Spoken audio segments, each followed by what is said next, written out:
नमस्ते दोस्तों। आज हम शैव महातंत्र के बारे में जानेंगे। आइए शुरू करें।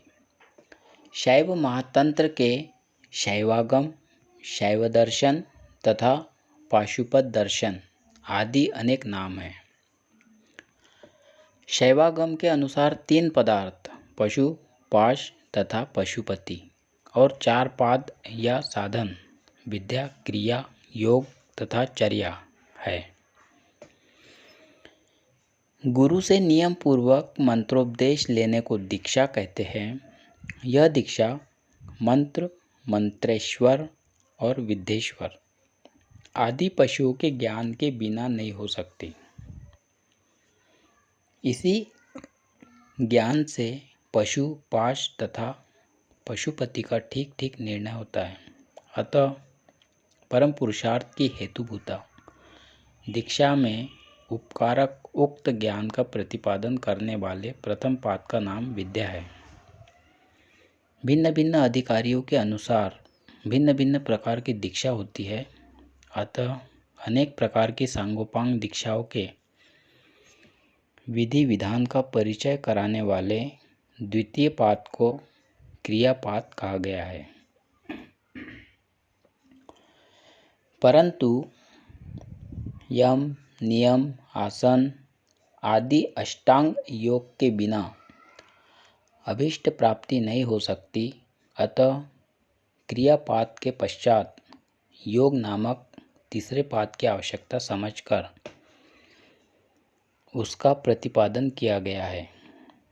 योग की सिद्धि भी तभी होती है जब शास्त्र विहित कर्मों का अनुष्ठान और निषिद्ध कर्मों का सर्वथा त्याग हो। अतः इन सब कर्मों के प्रतिपादक चर्या नामक चतुर्थ पाद का वर्णन है। शैव महातंत्र में 3 पदार्थ और 4 पादों का वर्णन है, ऐसा विद्वान पुरुष कहते हैं। भोग, मोक्ष, क्रिया और चर्या ये शैव महातंत्र में 4 पाद अर्थात साधन कहे गए हैं। पदार्थ 3 ही है, पशुपति, पशु तथा पाश। इनमें एकमात्र शिव स्वरूप परमात्मा ही पशुपति है और जीवों को पशु कहा गया है।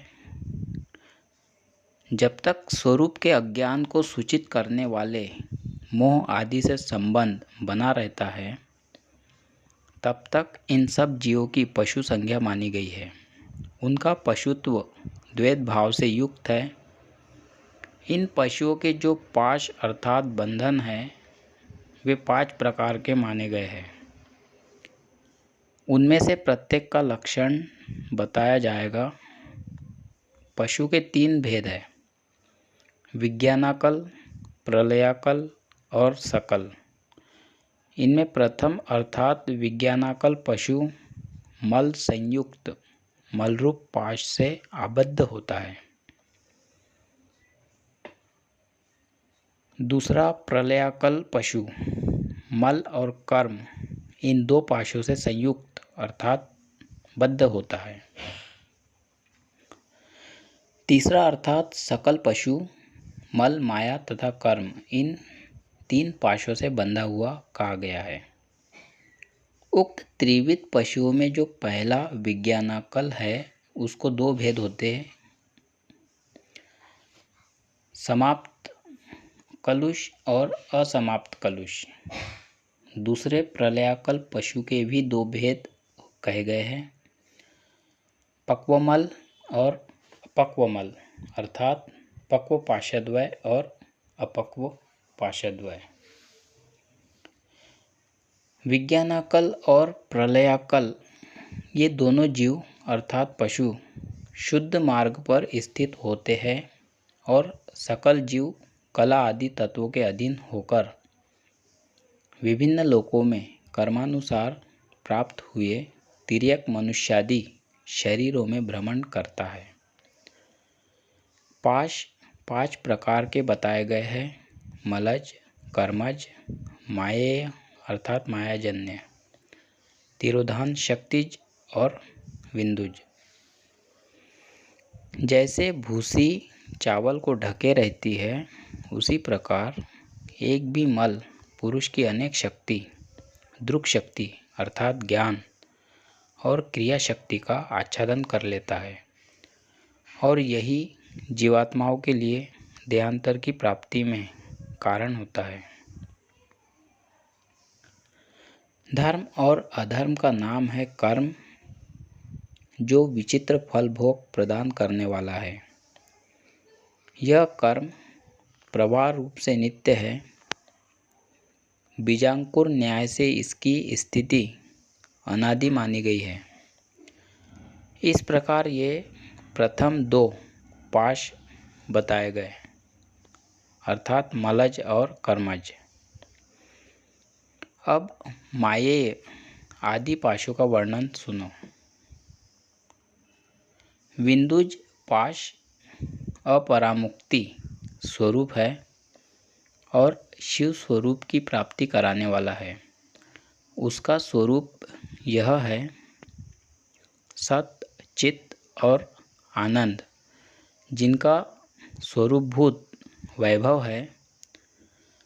वे एकमात्र सर्वव्यापी सनातन परमात्मा ही सबके कारण तथा संपूर्ण जीवों के पति रूप से विराज रहे हैं, जो मन में तो आता है किंतु प्रकट नहीं होता और संसार से निवृत्ति अर्थात वैराग्य प्रदान करता है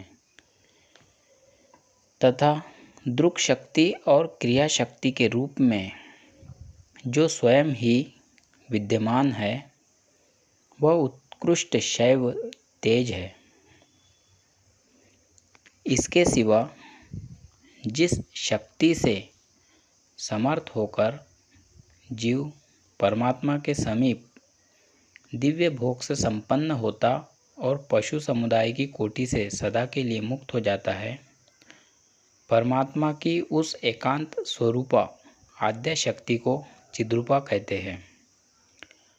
उस चिद्रूपा शक्ति से उत्कर्ष को प्राप्त हुआ बिंदु दृक् अर्थात ज्ञान और क्रिया स्वरूप होकर शिव नाम से प्रतिपादित होता है। उसी को संपूर्ण तत्वों का कारण बताया गया है। वह सर्वत्र व्यापक तथा अविनाशी है। उसी में सन्निहित हुई इच्छा आदि संपूर्ण शक्तियाँ उसके सकाश से अपना अपना कार्य करती है, इसलिए यह सब पर अनुग्रह करने वाला है। जड़ और चेतन पर अनुग्रह करने के लिए विश्व की सृष्टि करते समय इसका प्रथम उन्मेष नाद के रूप में हुआ है, जो शांति आदि से युक्त तथा भुवन स्वरूप है। वह शक्ति तत्व सावयव बताया गया है। इससे ज्ञान शक्ति और क्रिया शक्ति का तथा उत्कर्ष और अपकर्ष का प्रसार एवं अभाव होता है। अतः यह तत्व सदा शिवरूप है। जहाँ दृक् शक्ति तिरोहित होती है और क्रिया शक्ति बढ़ जाती है, वह ईश्वर नामक तत्व कहा गया है, जो समस्त मनोरथों का साधक है। जहाँ क्रिया शक्ति का तिरोभाव और ज्ञान शक्ति का उद्रेक होता है, वह विद्या तत्व कहलाता है, जो ज्ञान स्वरूप एवं प्रकाशक है। नाद, बिंदु और सकल ये सत नामक तत्व के आश्रित है। 8 विद्येश्वर गण इस तत्व के और 7 करोड़ मंत्रगण विद्या तत्व के आश्रित है। ये सब तत्व शुद्ध मार्ग के नाम से कहे गए हैं। यहाँ ईश्वर साक्षात निमित्त कारण है। वे बिंदु रूप से सुशोभित हो यहाँ उपादान कारण बनते हैं। 5 प्रकार के जो पाश है, उनका कोई समय न होने के कारण उनका कोई निश्चित क्रम नहीं है। उनका व्यापार देखकर ही उनकी कल्पना की जाती है। वास्तव में विचित्र शक्तियों से युक्त एक ही शिव नामक तत्व विराजमान है। वह शक्ति युक्त होने से शाक्त कहा गया है। अंतःकरण की वृत्तियों के भेद से ही अनेक प्रकार की कल्पनाएं की गई है। प्रभु शिव जड़ चेतन पर अनुग्रह करने के लिए विविध रूप धारण करके अनादिमल से आबद्ध जीवों पर कृपा करते हैं। सब पर दया करने वाले शिव संपूर्ण जीवों को भोग और मोक्ष तथा जड़ वर्ग को अपने व्यापार में लगने की शक्ति सामर्थ्य देते हैं। भगवान शिव के समान रूप का हो जाना ही मोक्ष है। यही चेतन जीवों पर ईश्वर का अनुग्रह है। कर्म अनादि होने के कारण सदा वर्तमान रहते हैं, अतः उनका भोग किए बिना भी भगवत कृपा से मोक्ष हो जाता है। इसीलिए भगवान शंकर को अनुग्राहक, कृपा करने वाला कहा गया है। अविनाशी प्रभु जीवों के भोग के लिए सूक्ष्म करणों द्वारा अनायास ही जगत की उत्पत्ति करते हैं।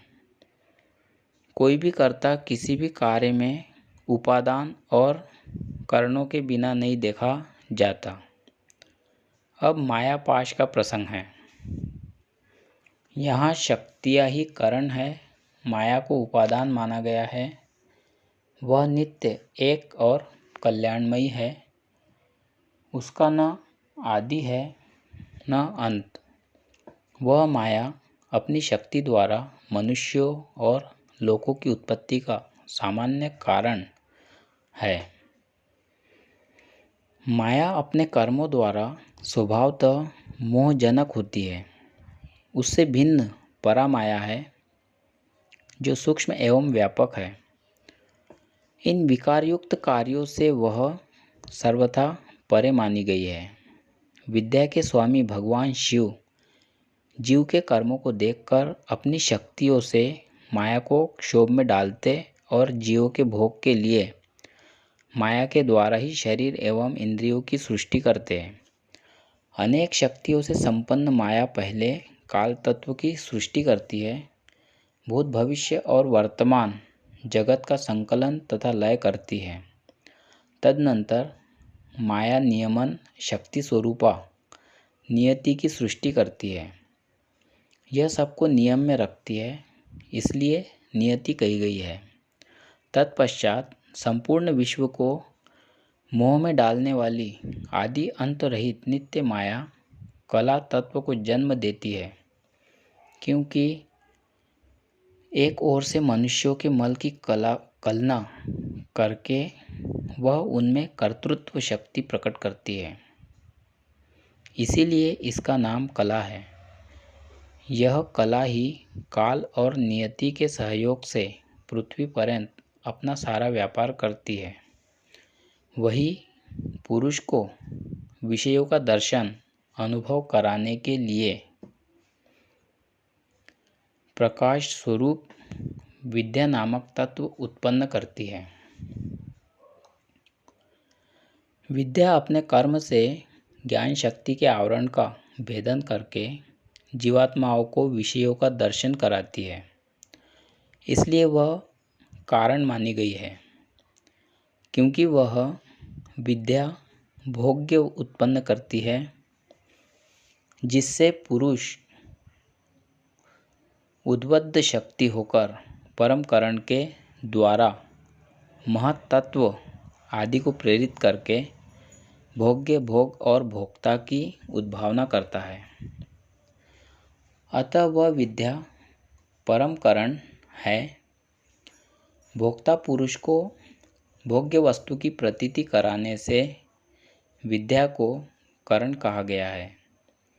बुद्धि के द्वारा जो चेतन जीव को विषय का अनुभव होता है, उसी को भोग कहते हैं। संक्षेप से विषयाकारा बुद्धि ही सुख दुख आदि के रूप में परिणत होती है। भोक्ता को भोग्य वस्तु का अनुभव अपने आप ही होता है। विद्या उसमें सहायक मात्र होती है। यद्यपि बुद्धि सूर्य की भांति प्रकाश मात्र करने वाली है, तथापि कर्मरूप होने के कारण उसमें स्वयं कर्तृत्व नहीं है। वह कर्णांतरों की अपेक्षा से ही पुरुष को विषयों का अनुभव कराने में समर्थ होती है। पुरुष स्वयं ही करण आदि से संबंध स्थापित करता और भोगों की उत्कंठा से स्वयं ही बुद्धि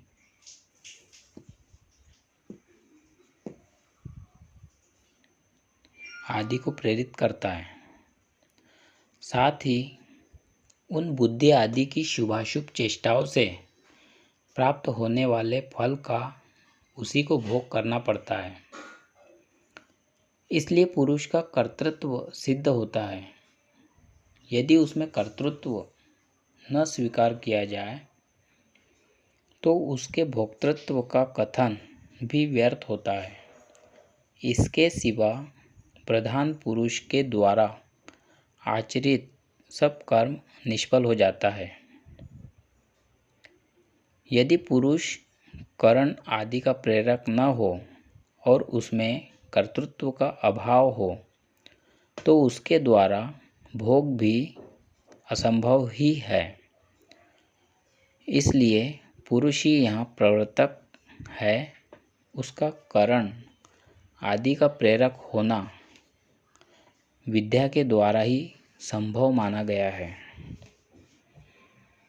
तदनंतर कला दृढ़ वज्रलेप के सदृश राग को उत्पन्न करती है, जिससे उस वज्रलेप रागयुक्त पुरुष में भोग्य वस्तु के लिए क्रिया प्रवृत्ति उत्पन्न होती है। इसलिए इसका नाम राग है। इन सब तत्वों से जब यह आत्मा भोक्तृत्व दशा को पहुँचाया जाता है तब वह पुरुष नाम धारण करता है। तत्पश्चात कला ही अव्यक्त प्रकृति को जन्म देती है, जो पुरुष के लिए भोग उपस्थित करती है। वह अव्यक्त ही गुणमय सप्त ग्रंथि विधान का कारण है। इसमें गुणों का विभाग नहीं है। जैसे आधार में पृथ्वी आदि के भाग का विभाग नहीं होता, उनका जो आधार है वह भी अव्यक्त ही कहलाता है। गुण तीन ही हैं, उनका अव्यक्त से ही प्राकट्य होता है। उनके नाम हैं सत्व, रज और तम। गुणों से ही बुद्धि इंद्रिय व्यापार का नियमन और विषयों का निश्चय करती है। गुण से त्रिविध कर्मों के अनुसार बुद्धि भी सात्विक, राजस और तामस भेद से तीन प्रकार की कही गई है। महत तत्व से अहंकार उत्पन्न होता है, जो अहम भाव की वृत्ति से युक्त होता है। इस अहंकार के ही संभेद इंद्रिय और देवता आदि के रूप में परिणति से विषय व्यवहार में आते हैं। अहंकार सत्वादि गुणों के भेद से तीन प्रकार का होता है। उन तीनों के नाम हैं तेजस, राजस और तामस अहंकार। उनमें तेजस अहंकार से मन सहित ज्ञानेंद्रिय प्रकट हुई है, जो सत्व गुण के प्रकाश से युक्त होकर विषयों का बोध कराती है। क्रिया के हेतुभूत राजस अहंकार से कर्मेंद्रिय उत्पन्न होती है। तामस अहंकार से 5 तन्मात्राएं उत्पन्न होती है, जो पांचों भूतों की उत्पत्ति में कारण है। इनमें मन इच्छा और संकल्प के व्यापार वाला है, अतः वह 2 विकारों से युक्त है। वह बाह्य इंद्रियों का रूप धारण करके जो उसके लिए सर्वथा उचित है, सदा भोक्ता के लिए भोग का उत्पादक होता है। मन अपने संकल्प से हृदय के भीतर स्थित रहकर इंद्रियों में विषय ग्रहण की शक्ति उत्पन्न करता है, इसलिए उसे अंतःकरण कहते हैं। मन, बुद्धि और अहंकार ये अंतःकरण के 3 भेद हैं: इच्छा, बोध और सरम, गर्व या अहंभाव। ये क्रमशः इनकी 3 वृत्तियाँ हैं। कान, त्वचा, नेत्र, जीवा और नासिका ये ज्ञानेंद्रियाँ है। शब्द आदि इनके ग्राह्य विषय जानने चाहिए। शब्द, स्पर्श, रूप, रस और गंध ये शब्दादि विषय माने गए हैं। वाणी, हाथ, पैर, गुदा और लिंग ये 5 कर्मेंद्रियाँ हैं। ये बोलने, ग्रहण करने, चलने, मल त्याग करने और मैथुन जनित आनंद की उपलब्धि रूपी कर्मों की सिद्धि के कारण है। क्योंकि कोई भी क्रिया करणों के बिना नहीं हो सकती। कार्य में लगाकर 10 प्रकार के करणों द्वारा चेष्टा की जाती है। व्यापक होने के कारण कार्य का आश्रय लेकर सब इंद्रियां चेष्टा करती है, इसलिए उनका नाम करण है। आकाश, वायु, तेज, जल और पृथ्वी ये 5 तन्मात्राएं हैं। इन तन्मात्राओं से ही आकाश आदि 5 भूत प्रकट होते हैं, जो एक एक विशेष गुण के कारण प्रसिद्ध है। शब्द आकाश का मुख्य गुण है, किंतु यह 5 भूतों में सामान्य रूप से उपलब्ध होता है। स्पर्श वायु का विशेष गुण है, किंतु वह वायु आदि 4 भूतों में विद्यमान है। रूप तेज का विशेष गुण है, जो तेज आदि 3 भूतों में उपलब्ध है। रस जल का विशेष गुण है, जो जल और पृथ्वी दोनों में विद्यमान है, तथा गंध नामक गुण केवल पृथ्वी में ही उपलब्ध होता है। इन 5 भूतों के कार्य क्रमशः इस प्रकार है: अवकाश, चेष्टा, पाक, संग्रह और धारण। वायु में न शीत स्पर्श है न उष्ण, जल में शीतल स्पर्श है, तेज में उष्ण स्पर्श है, अग्नि में भास्वर शुक्ल रूप है और जल में अभास्वर शुक्ल। पृथ्वी में शुक्ल और अनेक वर्ण है। रूप केवल 3 जगत पंचभूतमय है। शरीर में जो इन 5 भूतों का सन्निवेश है उसका निरूपण किया जाता है। देह के भीतर जो हड्डी, मांस, केश, त्वचा, नख और दांत आदि है वे पृथ्वी के अंश है।